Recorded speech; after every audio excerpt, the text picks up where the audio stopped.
Yun, punta tayo mga kalaya sa Mercadona. Bibili tayo ng ating ipapang-ulam at lulutuing isda. Ayan. Medyo mabilis ang aking video dyan para kayo di mainip. Ayan, punta tayo sa isdaan. Tingin tayong isda, doon pala mga resistante. Nakapak na ang mga isda ngayon sa Mercadona. Hindi na yung order mo para magpalinis. Talaga naka-ano na siya, naka-packaging. Bumili rin ako dyan ng saging. Ayan, nakapila na ako para magbayad. Ayan. Medyo matagal lang ako nag-aantay dyan sa pila na yan at yung cashier ay tinuturuan pa lang bagong apply yan. Katatanggap lang siguro kaya ang galawan niya smooth na smooth pa. Kumbaga, ayan na. Sa akin ang items yung binabayaran ko yan. Tapos na ako mamili. Nilagay ko na sa akin bag at ako'y lalabas na. Magandang buhay mga kalayas. Ayan, dito muna ako ngayon sa kusina at ako ay maghuhugas at ako'y maglilimpyar ng aking kusina. Magluluto ako at darating ang aking estudyante para may pagdating ay kakain na lang ang aking anak. Ayan, naghuhugas ako yan ng mga pinagkalatan ng umaga. Ayan, nilabas ko na yung aking sangkala na malapad. Ayan na. Maglilinis tayo ng isda ngayon mga kalayas at tayo magpepritos ng isda. Sasabawan natin. Ayan, nilasnan ko na yung isda. Ayan. Pasa tayo ng kutsilyo. Labas tayo ng sibuyas, luya, at bawang. Balatan natin yung luya. Yan. Tapos balatin natin yung bawang. Tapos mamaya sunod natin dyan ang sibuyas. Yan natin ang balatan lahat dyan. Yan. Tapos ating korta rin ang bawang ng maliliit. Ayan. Sunod natin ang luya. Ilisin natin ng parehaba. Yan, para sila yung magkakatulad ng yung bawang lang na iba sibuyas, ganun din ang hilis ko, parehaba din. Yan. Kunin natin ang sabaw ng pinya, lagyan natin ng ketchup, tapos lagyan natin ng oyster sauce, lagyan natin ng suka, lagyan natin ng asukal, yan, tapos lagyan natin ng tubig galing Maapon River. Ayan, tapos haluin natin yan, tapos lagyan natin yan ng mamaya ha. Yan. Hilis tayo doon ng pineapple. Kuha tayo ng cornstarch. Ayan. Pampalapot. Lagyan natin ng tubig galing Maapon River. Okay. Ayan na. Halo. Haluin natin parehas yan. Ayan na. Yan ang ating gagawin. Yan. Hilis tayo diyan ng zanahoria. Tapos sunod natin yung labanos. Ayan, parehaba din yan. Depende yung labanos ha. Kung gusto nyo maglagay ng labanos kasi sobrang gulay ito sa aming rep. Kaya nilagay ko na. Ayan, tapos hilis din tayo dyan ng bell pepper. Green, yellow, and red. Para di colores tayo. Okay. Ayan ang isda. Ayan ang pineapple. Ayan ang luya. Ayan ang lahat natin panlahok sa ating pipritong isda. Gagawin nating sweet and sour. Yan. Gagawin natin ating kawali. Yung ating wok. Painitin muna natin ang ating wok. Lagyan natin used oil. Used oil lang ginamit ko yan. At yan may paprito lang natin isda. Para pagkatapos natin iprito yung isda, atin ang itatapon yung used oil. Yan. Hindi naman niya masyadong gamit na gamit. Kumbaga naipon niya sa mga pinagpritusan ng Maggigis na naman tayo dyan ngayon. Yung mga turon, yung mga ganon. Yan. Prito natin yung isda dyan. Hanggang sa maluto siya. Yan ay isang pirasong dorada.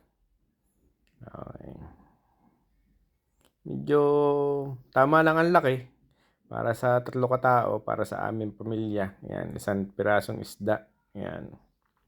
Sasabawan ko lang para medyo dumi-dumi naman at maiba-iba ang lasa. Sa madalit salita, gagawa tayo ng sweet and sour. Yan ang aking lulutuin ngayon. Yan ang ating menu. Yan. Piniprito ko ang aking isda dyan. Okay, tapos na tayo magprito.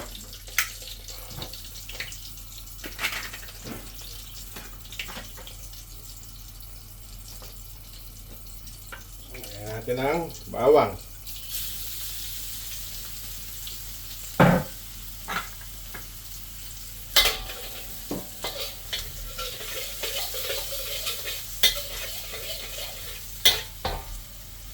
Luya.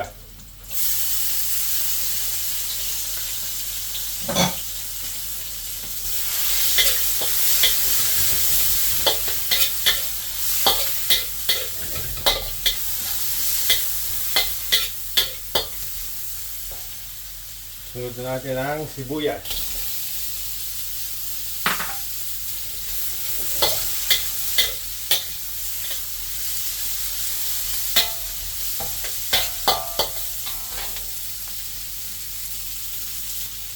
Sunod natin ang pamienta.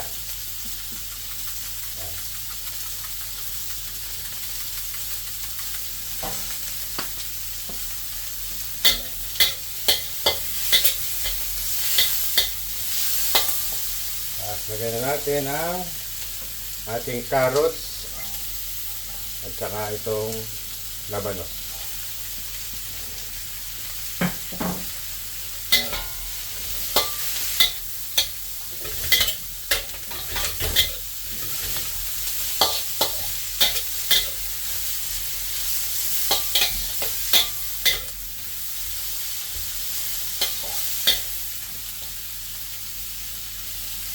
Lagyan na natin siya ng palasa, konting patis. Okay.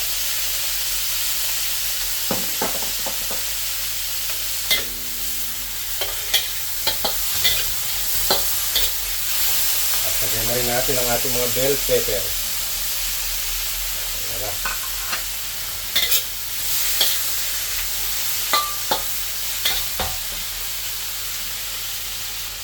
Lagyan natin yung ating pineapple cut. Yan. Yan.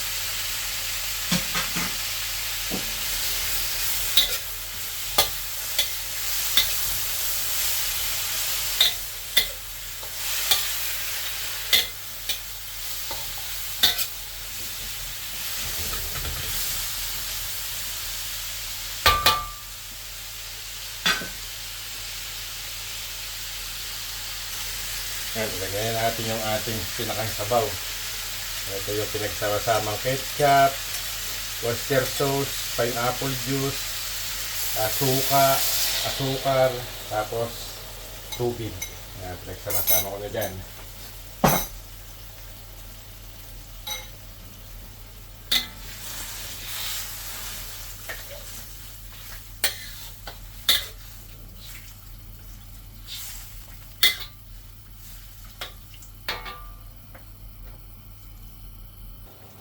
Okay, kumukulo-kulo na siya. Lagyan na natin yung ating palapot. Ayan.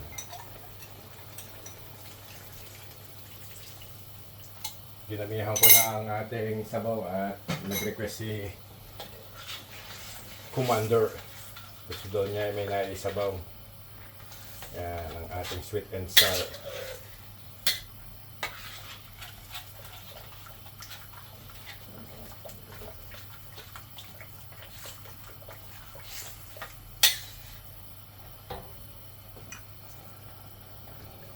Ito, lagyan natin ng konting palasa. Tatak Pinoy. MSG. Ayan ang ating palasa.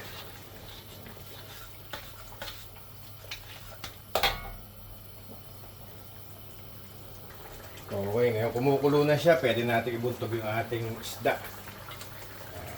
Isang pirasong dorada. Yun. Ganda.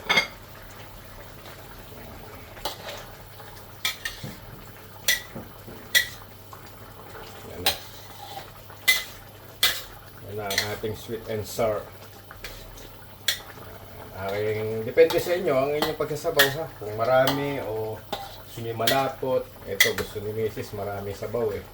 Kaya yan. Depende sa panlasa pati ninyo kung paano nyo ang inyong pagluluto. Okay na.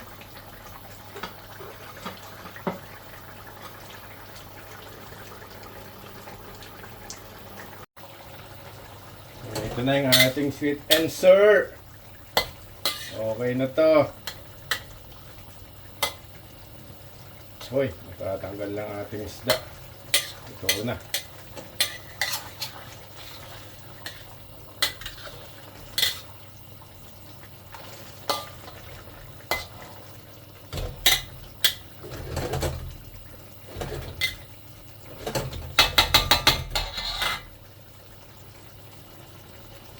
Luto na siya, luto na.